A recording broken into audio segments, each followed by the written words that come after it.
I don't know where they lost us, so I'll welcome everyone to the Senate Committee on Government Affairs again, and welcome to our virtual meeting. And for all of those listening, please make sure that you mute your microphone, committee members.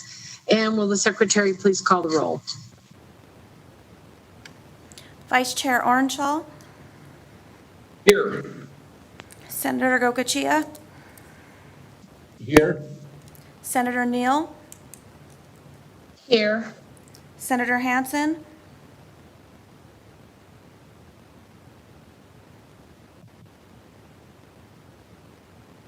Chair Don Daraloop. Here. Thank you very much.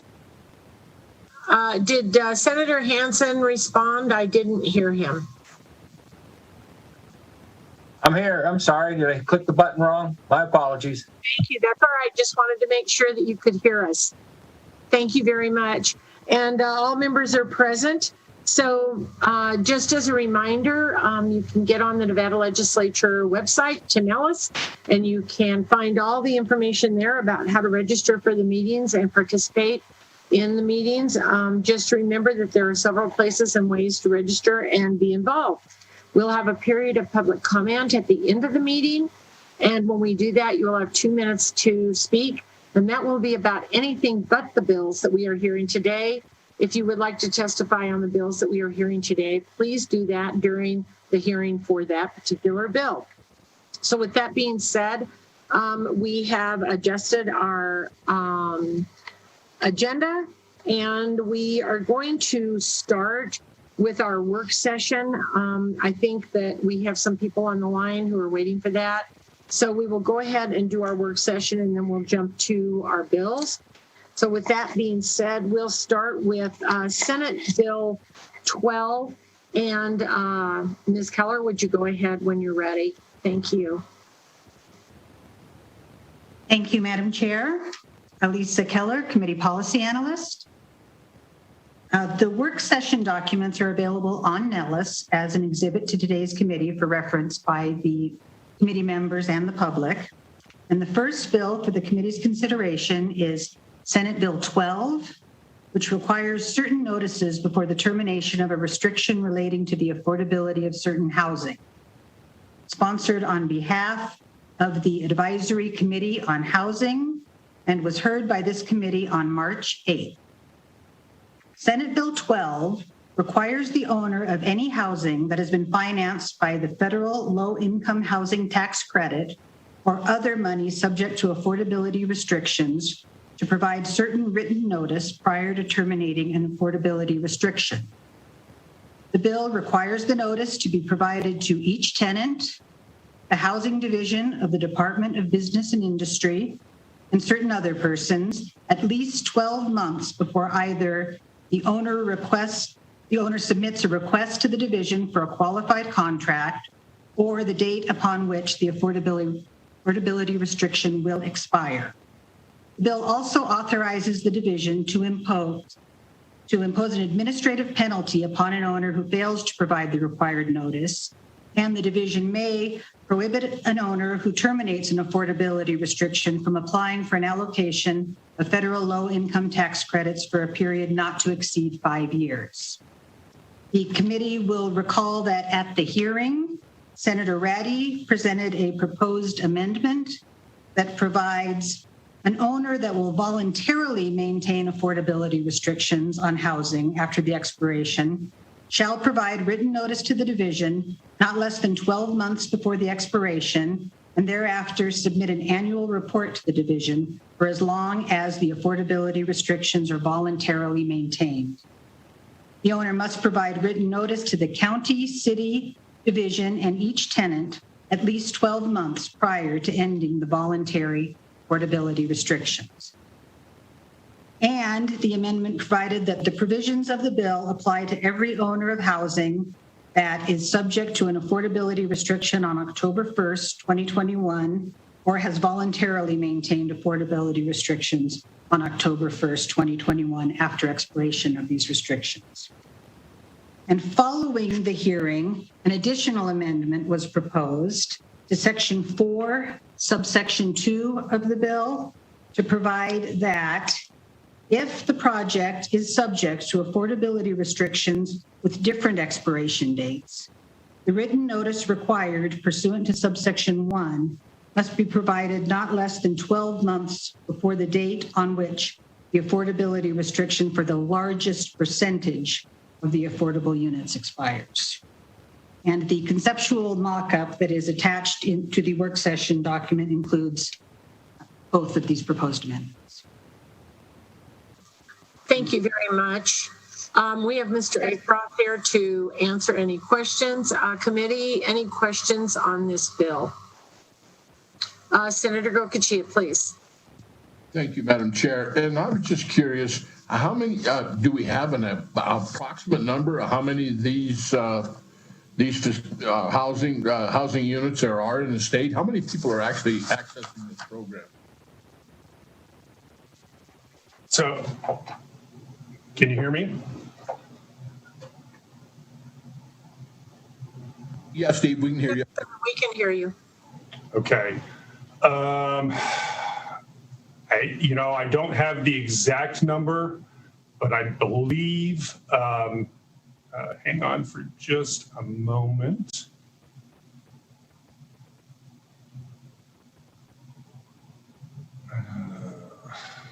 And I can get you that.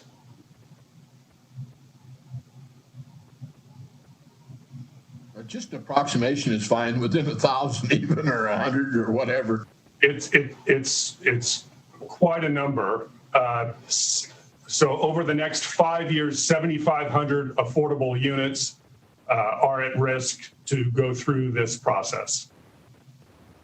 Steve Acroft for the record, sorry.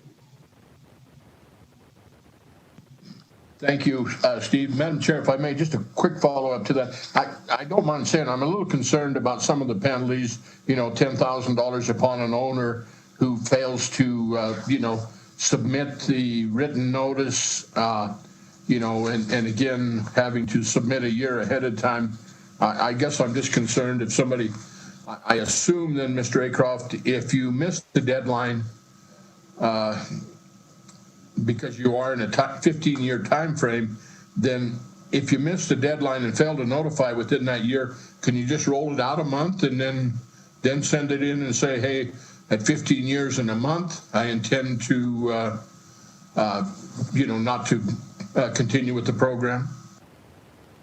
Steve Acroft for the record, as long as there is a year's notice ahead of time, then I think you're fine. So if you wanted to give the notice, if you wanted to exit at 15 months, or at 15 years, and you missed the 14-year quote-unquote deadline, and you went 14 years and 1 month, then yes, you could potentially exit the program at 15 years, 1 month. Thank you, sir. Thank you, Madam Chair. Thank you very, very much. Any additional questions from the committee? Madam Chair, just really quick. Yes, Senator Neal, please. So in the mock-up, you guys still had the change to the contract terms, right? Where now they will be subject to new contract terms?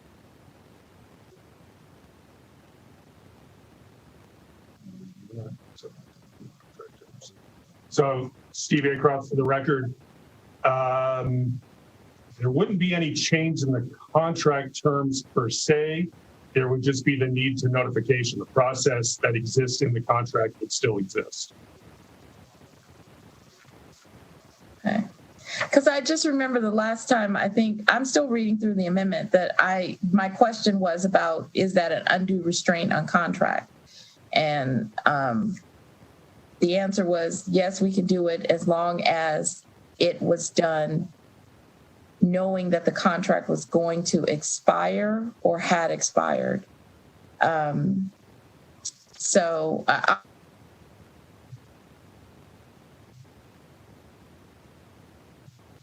If you're talking, Senator Neal, we've lost your audio. Oh, sorry. I was going to say that, I'm still reading through the amendment, but I'll vote yes on this, but I just wanted to reserve my right, because that just caused me, that still I had issues with, but I understood what Senator Ratty's goals were with this bill, but that particular provision I had a problem with.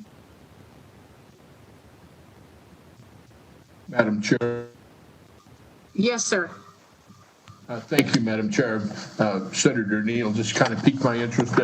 And again, I thought I'd read the amendment, but I'm still not understanding it very well.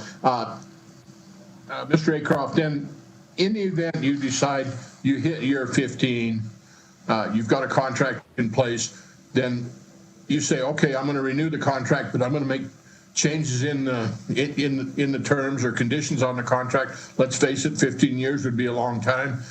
Clearly rents would have went up over that time period. Is there the ability to adjust that and enter into a new contract?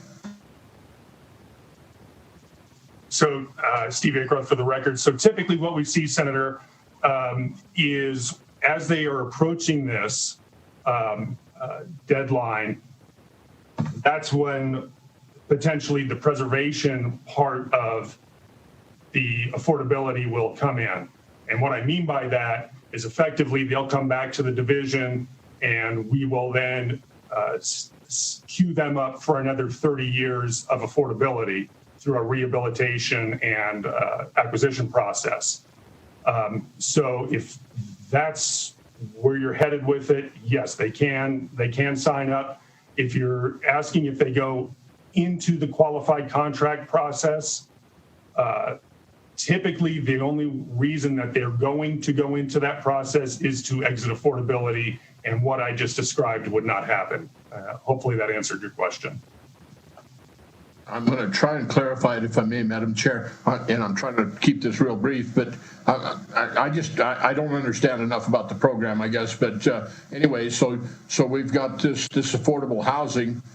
You're there on, you're charging this much rent for 15 years. Year 14, you decide, well, I'm going to need another $100 a month out of these units just to make it feasible. And so you say, okay, I'm going to, at the end of the next year, I'm either going to pull out of it or I need to enter into a new contract and raise the rates. But it almost sounds like that you're saying that you can enter into another contract that would actually fund you to rehab the units and continue on. Steve Aycroft for the record. Yeah, that is correct. Now the rental rates are determined through HUD. So they are fixed and they move according to HUD standards. So typically what you've described is not something we've seen that's sort of baked into the original agreements and the affordability.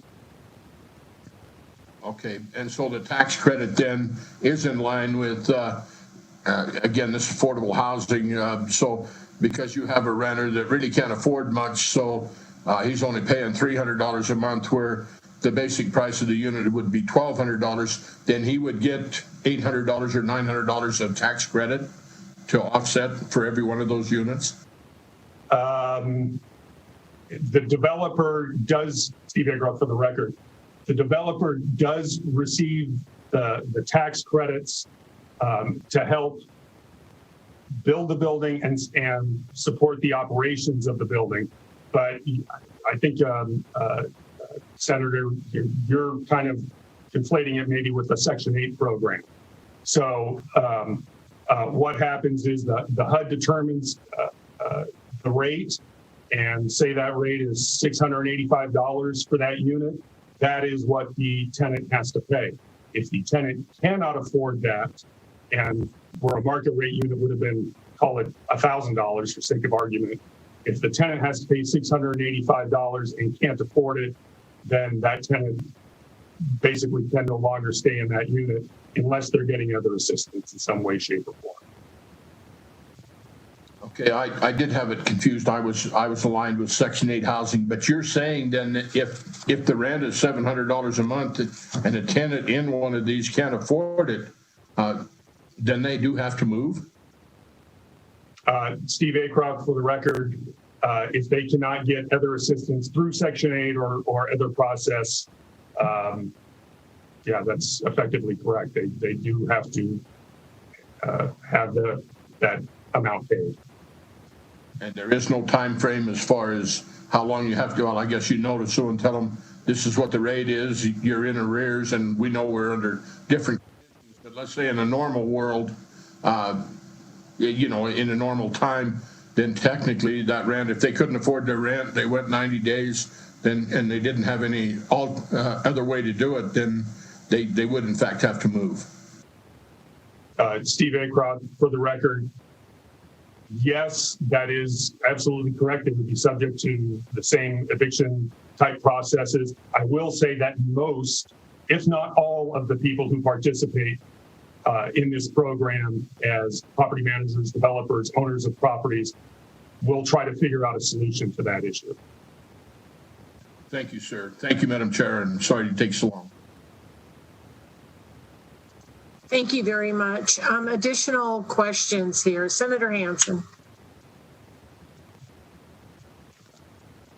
Thanks, Madam Chair.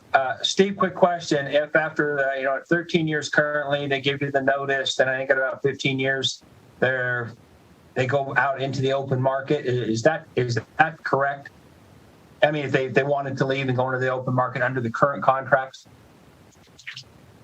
Steve Acroft, for the record, effectively, yes. If they go through the qualified contract process, have given us notice, go through the qualified contract process, then there is a 3-year bleed off of affordability. So existing residents will still receive those affordability protections for a 3-year period. But at the end of that 3-year period for existing residents, it becomes fully market rate. Okay, well, the only reason I ask is we just had a bill on this exact issue of affordability and tenants and landlords and all that. And there's apparently an enormous shortage in the open market currently. And consequently, it's forcing rent rates up dramatically. So, it's kind of an interesting dilemma. On one hand, we want to expand the amount of open market rentals that are available to both drive the cost down and to provide the rental units needed. Yet at the same time, we're kind of restricting these ones that could actually go out into the market and help open up, help solve some of that dilemma. So I don't know, Madam Chair, just rather than waiting others down, I'm going to vote no on this for a couple of reasons. One, because I think it's an impairment of contract. I'm very uncomfortable with the idea that we're going to change horses in midstream, and also I'm very, very uncomfortable with a $10,000 penalty. So I don't know. All in all, it just doesn't seem like it's the right solution for this kind of a problem. Steve, thank you for your answers, and thank you, Madam Chair. Thank you very much. Other questions? Senator Gokachia, please. Okay, enough.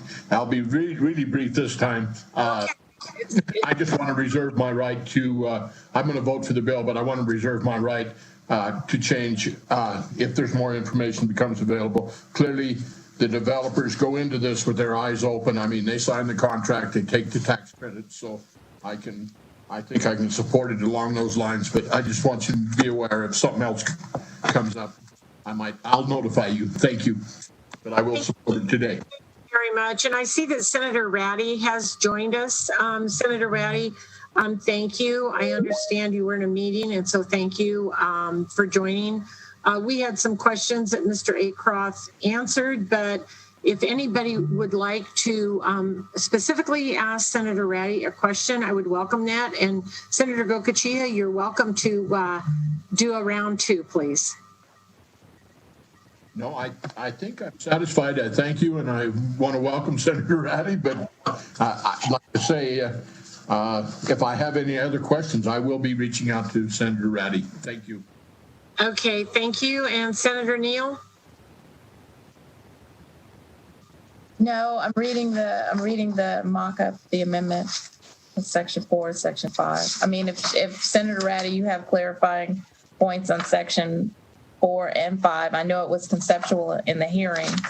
I'm just going through it.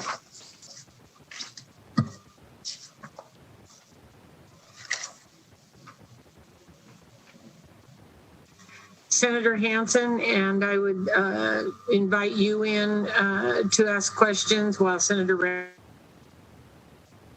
is looking through that.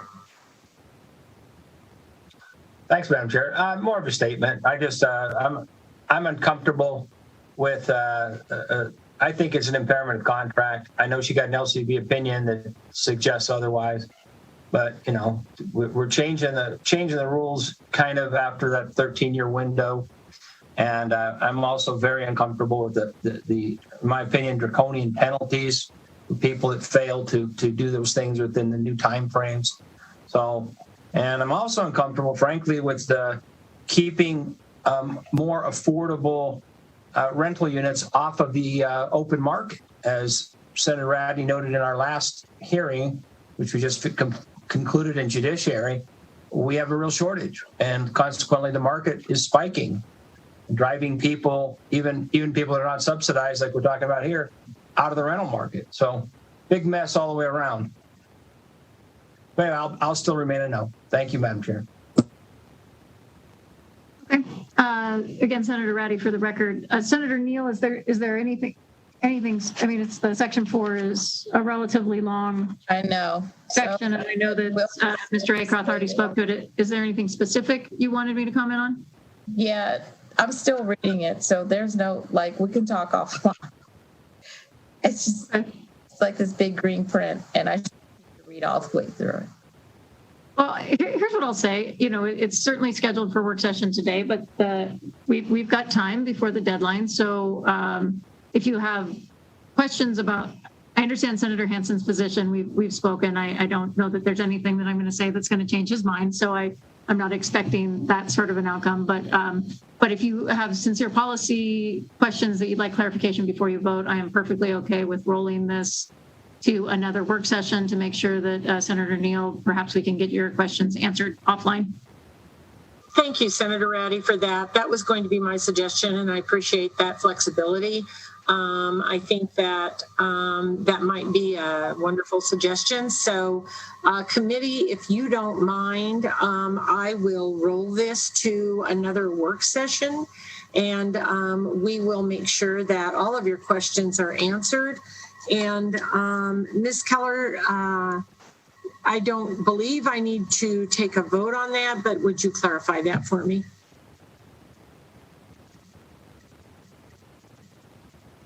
That is correct. You do not need to take a vote to roll. Okay, well, committee, then if you don't mind, we'll roll Senate Bill 12 to another work session, and we'll move ourselves to Senate Bill 45. And thank you, Senator Ratty, for jumping on. And if you have another meeting, feel free to jump off. Thank you. Thank you, Chair, for your discretion. I apologize I couldn't be here early for hitting that time in the session. It's okay. We understand, and thank you for joining us. We appreciate it. Okay, we will move on to Senate Bill 45. Thank you, Ms. Keller. Will you please tell us about this bill? And then we will have the Jessica Adair, Chief of Staff for the Office of Attorney General, is here for questions. Thank you, Chair. Elisa Keller, Committee Policy Analyst. The next bill for the committee's consideration is Senate Bill 45, which revises provisions relating to crimes, sponsored on behalf of the Attorney General and heard by this committee on March 1st. Senate Bill 45 changes the name of the Office of Ombudsman for Victims of Domestic Violence within the Office of the Attorney General to the Office of Ombudsman for Victims of Domestic Violence, Sexual Assault, and Human Trafficking to reflect the expanded scope of the office to include the crimes of sexual assault and human trafficking, and makes conforming changes to the duties, name, and qualifications of the Ombudsman. As introduced, the bill also changes the name of the Committee on Domestic Violence to the Committee on Domestic Violence, Sexual Assault, and Human Trafficking, and makes conforming changes to the composition and duties of that committee. And finally, the bill revises the punishment imposed upon a person convicted of a first offense of domestic violence against a pregnant victim, and provides that the offender must participate in weekly counseling for not less than 12 months at his or her expense. At the hearing, the Office of the Attorney General proposed a conceptual amendment, which made several changes. In Section 3 of the bill, the amendment removes reference to sexual assault and human trafficking regarding the account for programs related to domestic violence and certain authorized expenditures of the account. In Section 4, subsection 1, The amendment clarifies the Attorney General shall appoint a committee on domestic violence and removes sexual assault and human trafficking from the committee name. In Section 4, subsection 2, the amendment deletes reference to sexual assault and human trafficking from several duties of the committee and adds a requirement that the committee study issues that relate to domestic violence, such as the intersection between domestic violence and sexual assault and between domestic violence and human trafficking. And in Section 7, subsection 4A, revises the punishment and fine for a person convicted of a first offense of battery against a pregnant victim to imprisonment in the county jail for not less than 30 days, but not more than 6 months, and a fine of not less than $500, but not more than $1,000. And after the hearing, the Office of the Attorney General proposed an additional amendment to Section 4, subsection 1B, to delete the words sexual assault or human trafficking from reference to treatment programs. The attached conceptual amendment in the work session document was submitted by the Office of the Attorney General and includes all of the proposed amendments. Thank you. Thank you very much. Committee, questions about this bill?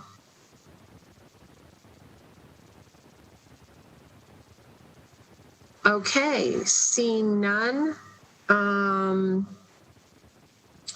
will entertain a motion. Amend and do pass, Chair. Thank you, Senator Neal. Amend and do pass. Second. Second. Thank you, Senator Hansen. Will the secretary please call the roll for our vote? Vice Chair Ornschall, Thank you, Chair. I think yes, but I'd like to reserve my right. There's some concerns that I had about unintended consequences. I didn't have the opportunity to speak with the Attorney General's office before the hearing. I appreciate that. And Senator Ornschall, I'm sorry. We did not hear that. Could you say that again? I'm going to be voting yes, but I'd like to reserve my right. I had some concerns. I spoke to the Attorney General's office, and I appreciate them taking the time to talk with me. And I just maybe need to talk a little bit more about those concerns. Thank you. Senator Gocochea, Yes. Senator Neal, Yes. Senator Hansen, Yes. Chair Don Darrell-Loop. Yeah. Thank you very much. The motion carries. And I think I will take this floor statement, and we'll move forward to Senate Bill 127. Ms. Keller, if you will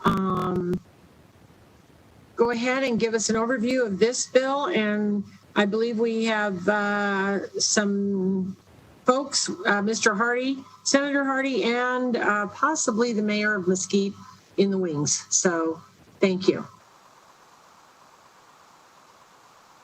Thank you, Chair. Alisa Keller, Committee Policy Analyst. And the final bill for the committee's consideration today is Senate Bill 127, revises provisions relating to the charter of the City of Mesquite, and was heard by this committee on March 1st. Senate Bill 127 revises the charter of the City of Mesquite regarding the appointment of the city manager and city attorney by providing that if the person first nominated by the mayor is not confirmed by the requisite number of votes of the mayor and member of the city council, then any member of the city council may submit a nominee for consideration and confirmation. And the committee will recall that at the hearing, Senator Hardy proposed an amendment adding Assembly members Black and Levitt as co-sponsors. Thank you. Thank you very much. Questions from the committee? Seeing none, I'll entertain a motion. And do Do pass. Vice Chair Ornschall, and a second from, did I hear Senator Gocochea? Is that correct? Yes, and it's amend and do pass. Amend and do pass. Thank you. From a first motion from Vice Chair Orenshaw and a second from Senator Gokachia. Thank you very much. Will the Secretary please take the roll? Vice Chair Orenshaw, Yes. Senator Gokachia, Yes. Senator Neal, Yes. Senator Hansen, Yes. Chair Don Duraloop. Yes. Thank you very much. And the motion carries. And I'll assign the floor statement to Senator Gokachia. Thank you, ma'am.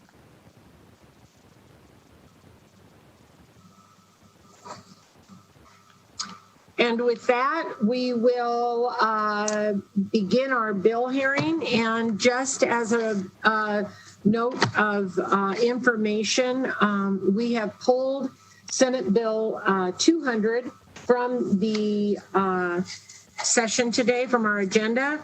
And so we will go right to Assembly Bill 13. And please go ahead when you're ready. I believe we have State Controller Byrne here with us. Good afternoon. Thank you, Chair and members of the Senate Committee on Government Affairs, for allowing me to speak today about the State Controller's Office. I'm Catherine Byrne, and I'm your Nevada State Controller. NRS Title 18, Chapter 227 defines the duties and responsibilities of the State Controller. NRS Title 31, Chapter 353 covers the collection of debts owed to the state. The Controller's Office has 41 authorized full-time positions divided into 4 sections. The 4 sections are financial reporting, operations, debt collection, and information technology. In addition, management is comprised of the State Controller, the Chief Deputy Controller, and 1 executive assistant. The financial reporting section is comprised of 10 full-time positions headed by 1 lead comprehensive annual financial reporting accountant. Financial reporting activities is provided to a broad audience, municipal bondholders and underwriters, the governor and legislatures. The public are provided with a comprehensive annual report prepared using the accounting principles generally accepted in the United States, and it is required by state accounting law. The state must follow accounting statements and standards applicable to state and local governments issued by the Government Accounting Standards Board. States are required to produce their comprehensive annual financial reports in conformity with these standards to sell municipal bonds and obtain federal grants. The annual financial report is required to be included in the annual single audit. A single audit is the audit of federal awards. Also, the annual financial report information is used for accumulation of comparable historical data year over year and jurisdiction to jurisdiction. The annual financial report is essential to the marketing and selling of state bonds, as well as for obtaining federal grant monies. Another essential function of the financial reporting section is assisting state agencies with and provide reporting information for administering their budgets and conducting the financial activities associated with their legislatively directed missions. We review certain accounting activities of agencies to assure their financial transactions are being recorded in accordance with the state law. The State Controller prepares a popular annual financial report as well. This report is not audited. The popular annual financial report is with financial data extracted from the annual financial report, and it's communicated in plain language. And it's designed to give the reader an overview of the state's finances. The report is specifically designed to be readily accessible and easily understandable to the general public and other interested parties without background with public finance. Other financial reporting responsibilities include developing the state accounting policies and procedures, assisting agencies with accounting questions and issues, approval of agency journal vouchers and certain transactions posted in Advantage, review, enter, and approve work programs for the budget division. They also prepare the quarterly financial statements for the permanent school fund. The office prepares a quarterly census data for the Census Bureau. We also prepare tables and schedules that are included in bond official statements. The second section I'd like to talk about is operations. It's commonly called agency services. And it is comprised of 14 full-time positions headed by one chief accountant. Their operations include vendor services, which includes registering and maintaining all vendors paid through the state financial systems Advantage. The vendor services also is responsible for applying foreign vendor backup withholding. When we speak about foreign vendors, I'm speaking about ones that are outside the country. They are also responsible for IRS Form 1099-B notices and IRS levies. The 1090-Bs relate to preparing 1099s. System administration and financial help desk is also included by agency services, and they maintain the financial system Advantage and assisting agencies with Advantage testing and troubleshooting.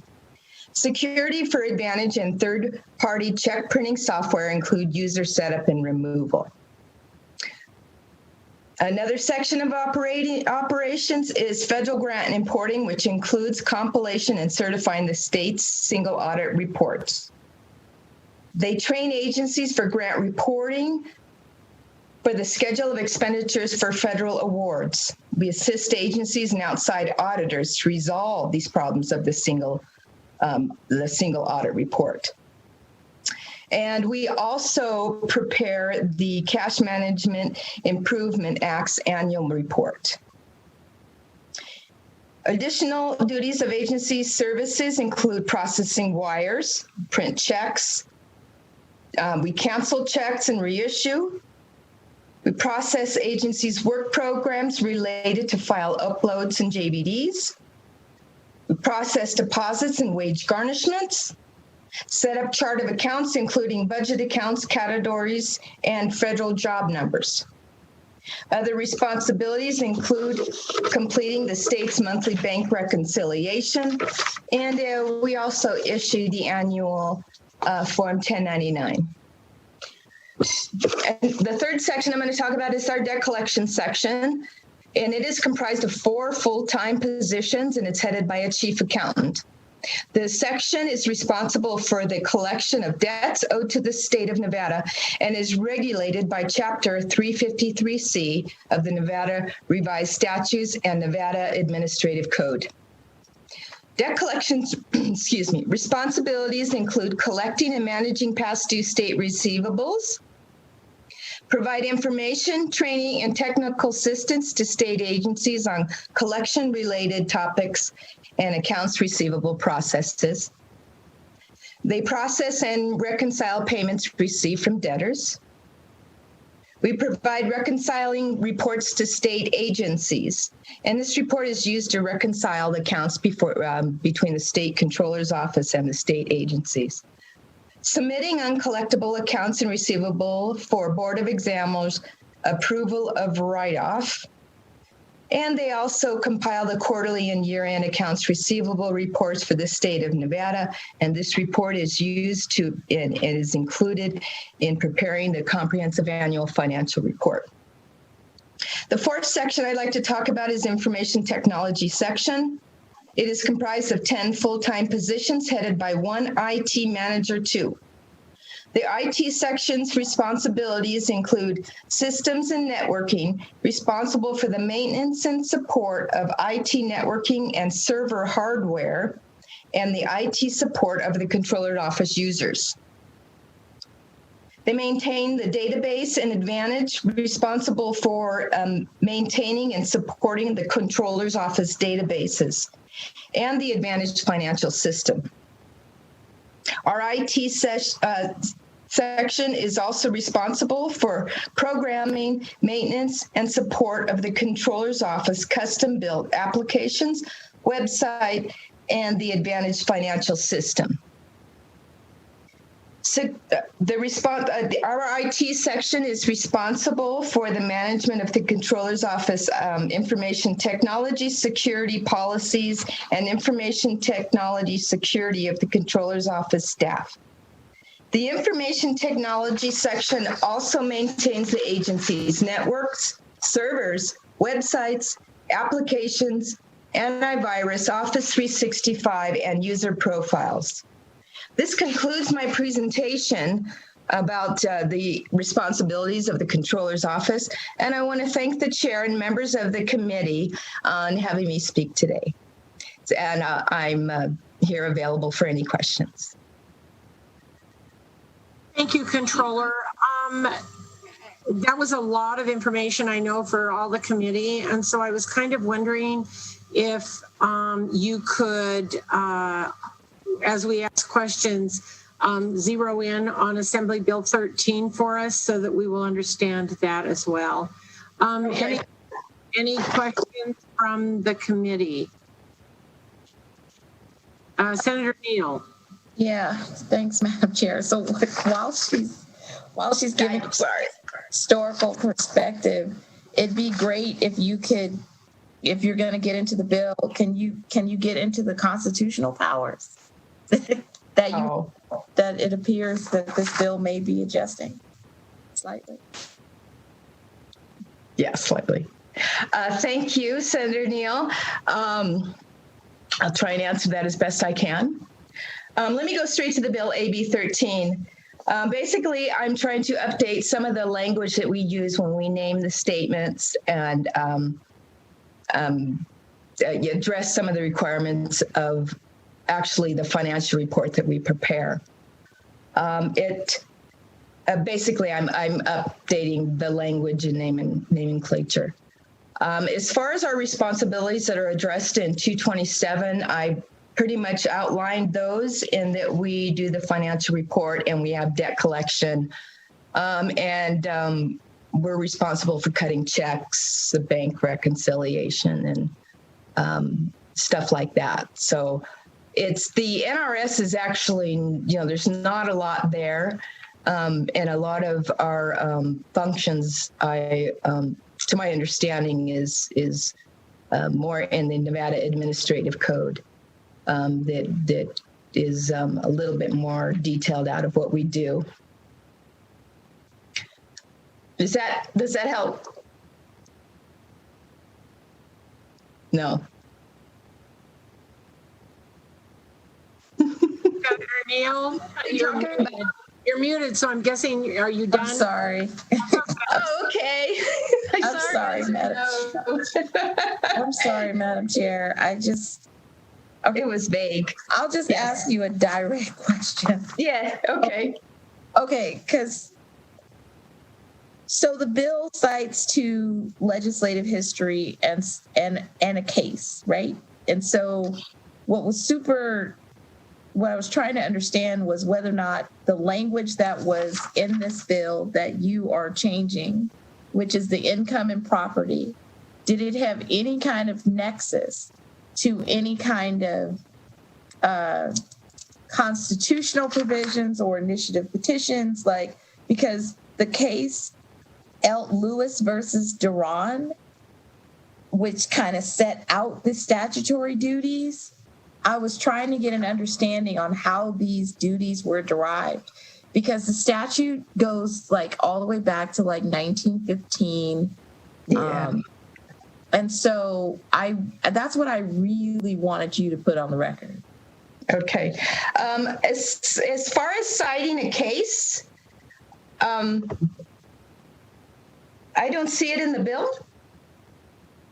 I apologize. I'm not following where the case is. So it's in the Legislative Digest where it talks about, the performance of the duties, and as part of those statutory duties, there was a case, I guess, that created these particular duties. And so that's what I was trying to What get. you're saying. But if you don't know, we can just leave that question alone. That's correct. I do not know. But can I get back to you on that? I'd rather write. It'd probably be better to write it down in an email because it gets pretty techy. Yeah, that's fine. Thank you, Madam Chair. Thank you very much. Thank you, Senator. Controller, could you please go to section 1A where you have put in the bill line 5, change from immediately preceding fiscal year, and give us some information on that? Okay. What the section is clarifying the information. When it says condition of revenue, that doesn't mean anything to us as accountants. What we look at the change, and we look at change year over year. So the language is clarifying what we actually report on, which is the change in revenue year over year. I know that legal helped us with this language.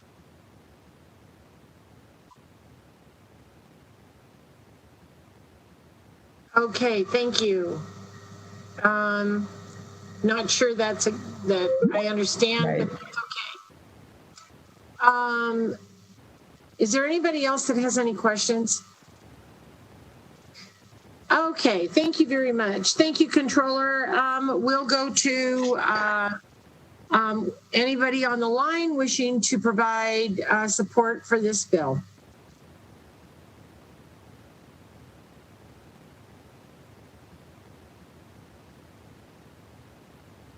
Thank you, Chair.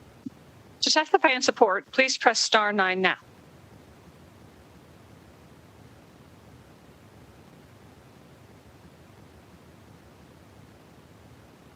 Chair, you have no callers in support at this time.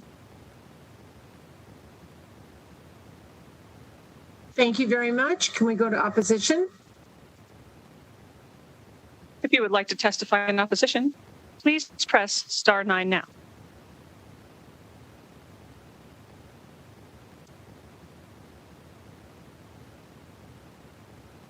Chair, you have no callers in opposition at this time. Thank you very much. We'll go to neutral. To testify in neutral on this bill, please press *9 now.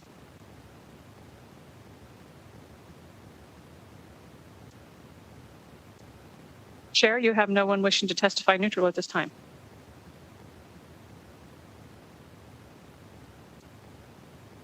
Thank you very much. Do you have any closing comments, Controller? Or did we lose her? There she is. Do we have any closing comments? Thank you, Senator. No, I don't have any questions. I'm just here to stand by for you guys. Okay, thank you very much. We will close the hearing on Assembly Bill 13. And the next thing that we have is we have 2 BDRs that require committee introduction. And the first is BDR 31717. This measure encourages the Board of Regents to establish a compensation system for certain employees. A vote to introduce the BDR requires a majority of the whole committee, 3 votes in favor. And I'd like to remind the members, a vote in favor does not indicate your support of the BDR. It only allows the BDR to become a bill or resolution and may be referred to the committee for possible hearings. So I will entertain a motion. Move to introduce, Madam Chair. I have a motion from Vice Chair Orenshaw. A second? Second. Second from Senator Neal. Any discussion? Will the Secretary please take a roll call vote? Vice Chair Orenshaw, Yes. Senator Gokachia, Yes. Senator Neal, Yes. Senator Hansen, Yes. Chair Don Daraloop. Yes. Thank you very much. The motion carries. The next BDR that requires committee introduction is BDR number 23-1011. This measure revises provisions relating to public employment, and I will entertain a motion to introduce BDR number 23-1011. So moved, Chair. Thank you, Vice Chair Orenshaw. Second. Second. Second by Senator Gokachia. Any discussion? Will the Secretary please take a roll call vote? Vice Chair Orenshaw, Yes. Senator Gokachia,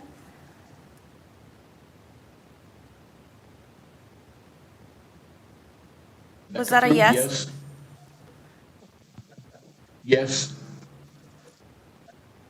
Senator Neal, Yes. Senator Hansen, Yes. Chair Dawn Darrelloop. Yes. Thank you very much. Motion carries. And I think that is all we have for BDRs. So we'll move on to our period of public comment. We are going to wait just a minute to give our members of the public a chance to call in. And broadcasting, when you're ready, please go ahead. Please remember that during our public comment period, members of the public are invited to comment on any matters within the purview of the committee, except the bills that we have just heard. The bill hearings have closed. However, we do encourage you to submit written comments, and please remember to state and clearly spell your name. And you have 2 minutes. Broadcasting when you're ready. Thank you, Chair. To speak in public comment, please press star 9 now to take your place in the queue.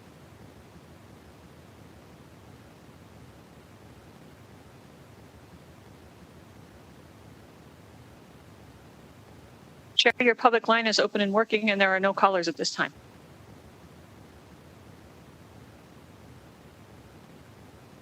Thank you very much. We'll wait just pause and see if we get anyone. And if not, we'll move on.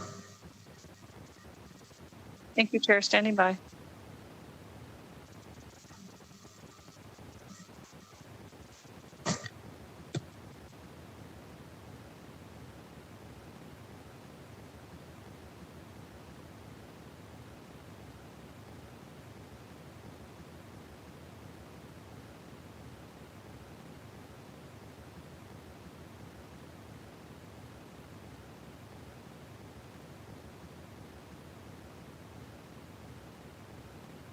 Broadcasting, do we have anybody in public comment?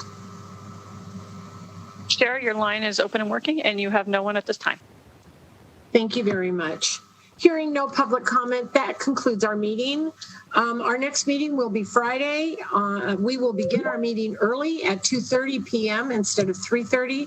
So please join us, and we hope to see you then.